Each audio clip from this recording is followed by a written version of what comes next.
The future of remote work is quite brilliant and bright. Let's face it, the benefits are obvious. Even the American Psychology Association supports the future of our workforce becoming remote.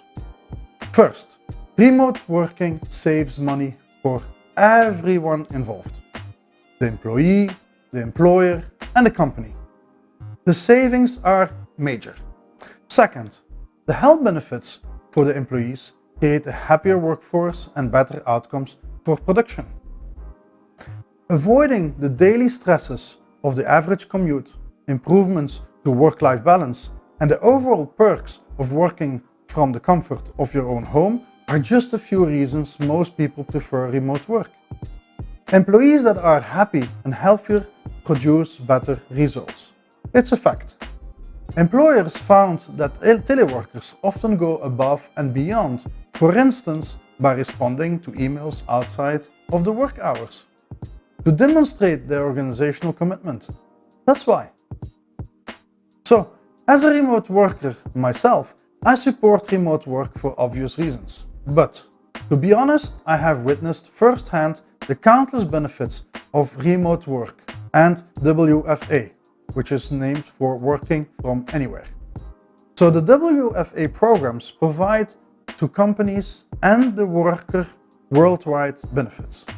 Even prior to the current worldwide pandemic, a report on the state of remote work from 2017 stated many workers view telecommuting as a job perk, with more than half seeking the arrangement as a way to improve work-life balance. People choose to work remotely to avoid daily commutes, reduce workplace distractions, and fulfill family care responsibilities. So, if you think about remote working, and we have, for example, also a conversation with Dr. Timothy Golden, who is a PhD and professor of enterprise management and organization at the Rensselaer Polytechnic Institute in New York, he believes telework is here to stay. And I could not agree with him actually more.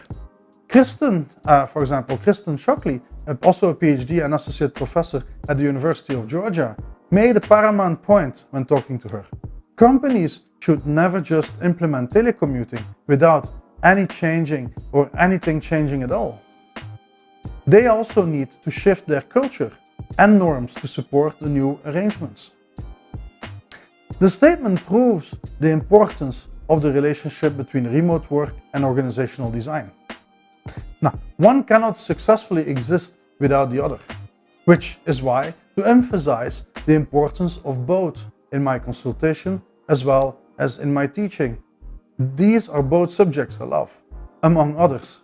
While there are countless benefits, the remote worker must establish healthy routines, set boundaries with the management and himself, and also remain engaged with the team in order to be successful. Psychologists are also studying ways to improve efficiency and productivity among teams that are geographically distant, like a team is. I employ remote workers, for example, from Sri Lanka, Bahrain, Dubai, the United States, and even the UAE. I encourage the use of communication tools such as WhatsApp and Microsoft Teams to keep my team on the same page and working effectively together to produce the best workflow for everyone. One study, by the way, found that teams with one large and multiple smaller subgroups tend to develop an in-group, out-group mentality and experience more conflict and coordination problems, whereas teams with individual members who are geographically isolated report fewer such issues. The study of extroversion and attractiveness to improve leadership skills for management and how to encourage knowledge sharing within virtual teams are among other studies being done by the APA. With the many advances in technology and realizations among employers how beneficial remote working actually is, the future of remote work is most certainly bright.